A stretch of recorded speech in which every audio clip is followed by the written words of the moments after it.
मैं जो तुम मांगोगे वो मैं समर्पण कर दूंगा। भगवान बोले नहीं, और भगवान बोले नहीं जैसे ही महाराज वामन भगवान खड़े थे, हैं, जब राजा बलि ने ज्यादा ज्यादा कहा तो वामन भगवान ने कहा कि राजन तुम क्या दे सकते हो? बोले महाराज जो तुम मांगोगे सो दे देंगे। अच्छा? बोले हाँ। तो अच्छा दान से क्या होगा? बोले दान से अपने घर का पालन पोषण करना। अच्छा, बोले घर में तो हमारे में कोई है ही नहीं, तो हम पालन पोषण किसका करेंगे? तब राजा बलि को समझ में आया, बोले ओहो महाराज, आज तो तुमने जो बात कही है कि हमारे घर में ही नहीं है कोई, तो फिर दान देगा क्या करेंगे इस दान का ले जा करके? तो एक काम करते, तुम्हारा विवाह हम अपने यहां से करवा देते। भगवान ने कहा कि ये विवाह क्या होता है?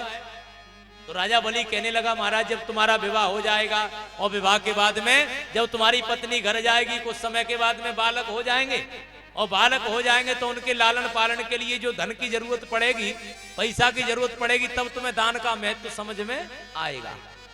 अच्छा, बोले बालक हो जाएंगे तो धन कमा के हम लाएंगे, फिर क्या होगा? बोले बालकों का भरण पोषण करना। अच्छा ठीक है, चलो बालकों का भरण पोषण हम करेंगे, और उसके बाद क्या होगा? बोले बालकों का विवाह कर लेना। बालकों के विवाह हो जाएंगे, उनके भी बालक हो जाएंगे, और जब बालकों के विवाह हो जाएंगे तो एक आध बालक इनमें से जो तुम्हारे यहां से मर भी जाएगा। अच्छा, बालक मर जाएगा तब क्या होगा? बोले तब क्या होगा? बैठ करके रोना।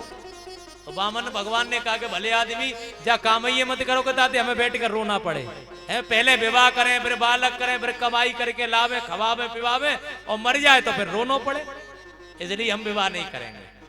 राजा बलि ने कहा कि तो कहा करें, तो क्या चाहते हो? भगवान ने कहा कि तुम्हारी दान देने की इच्छा है? बोले हाँ। महाराज मैंने शास्त्रों को पढ़ा है, सतपात्रम दानात् भवे धनाढ्यो, अगर कोई सतपात्र दान का पात्र है तो उसको दान देना हमारा परम कर्तव्य है। और एक और बात बताएं, इस कलयुग में धर्म के 4 चरण हैं। कितने चरण हैं धर्म के? 4 चरण हैं, और चारों चरणों में से 3 चरण कट चुके हैं, केवल एक चरण बचा हुआ है, काय का? दान का। सत्य, दया, शौच, ये तीनों चरण कट चुके हैं, केवल एक दान का चरण बचा हुआ है। एन केन प्रकारेण, जो दान देंगे उन्हीं का कल्याण संसार में होता है।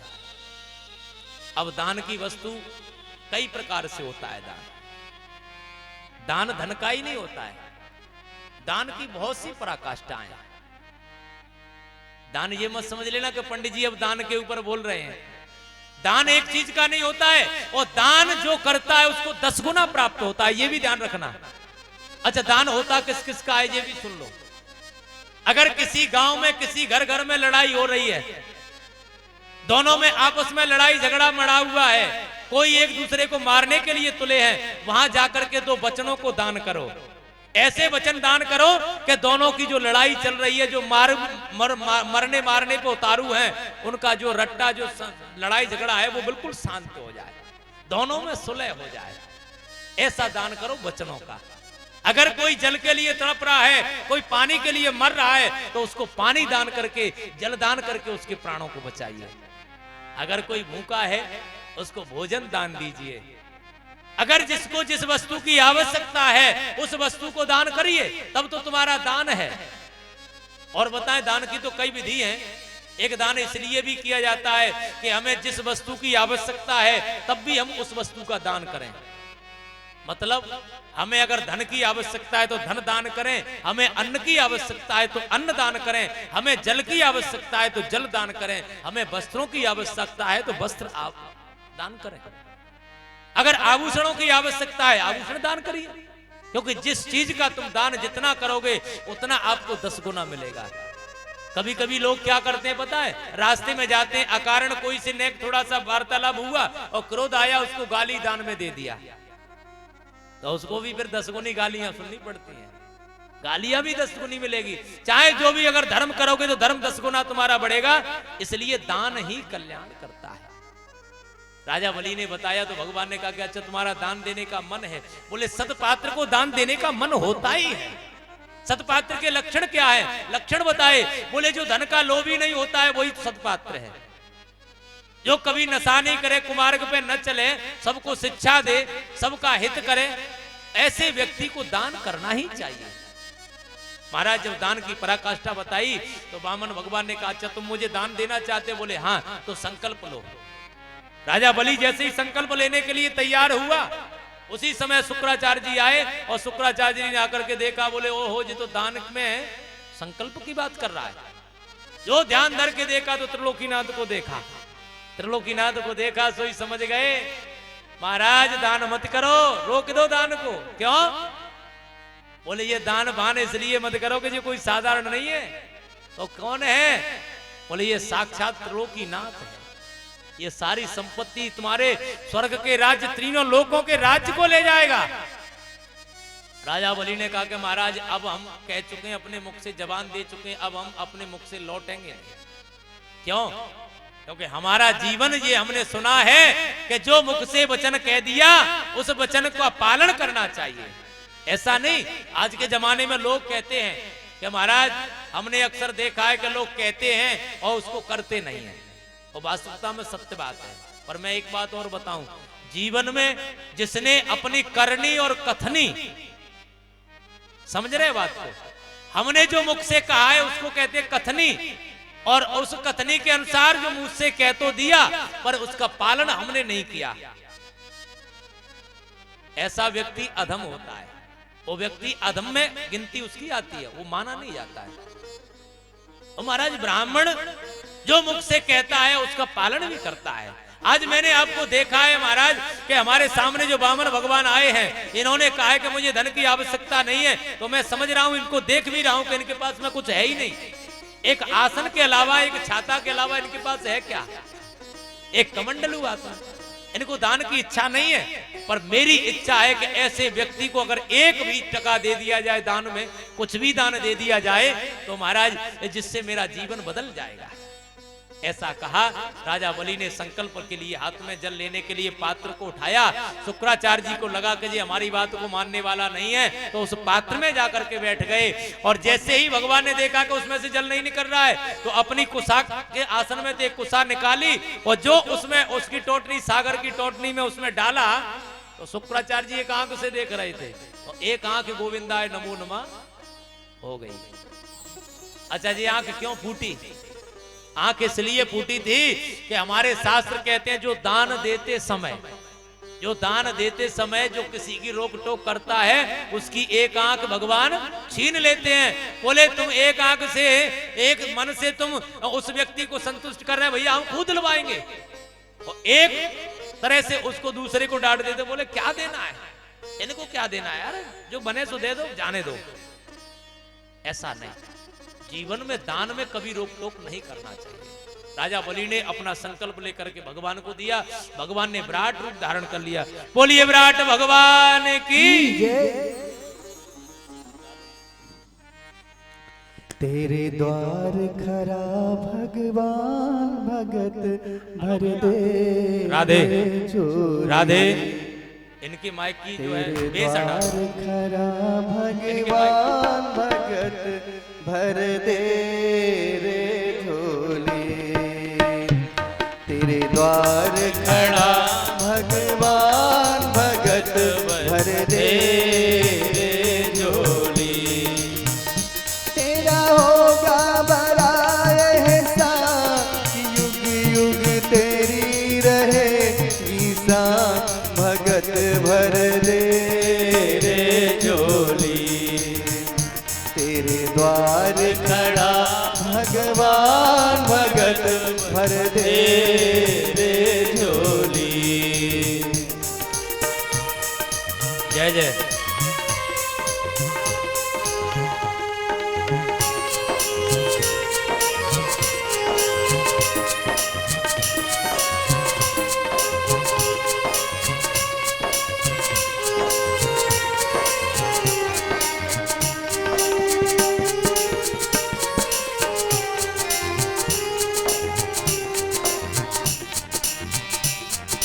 डोल उठी है सारी धरती, डोला गगन है सारा।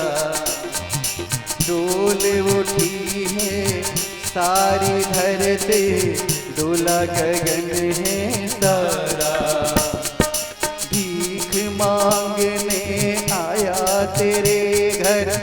जगत का पालन हारा रे। मैं आज तेरा मेहमान, कर ले मुझसे जरा पहचान।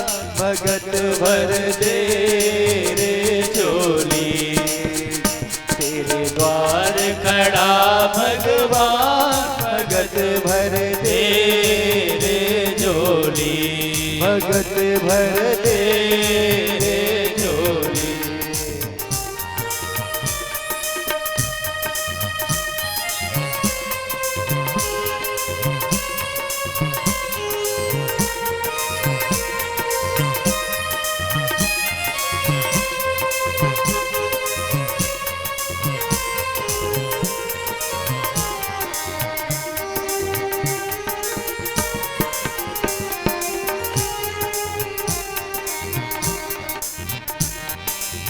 आज लुटा दे सर्वस्व अपना, मान ले रे कहवीरा। आज लुटा दे सर्वस्व अपना, मान रे कहना मेरा। मिट जाएगा पल में तेरा जन्म जन्म का फेर। तू छोड़ सकल अभिमान, अमर कर ले तू अपना दान।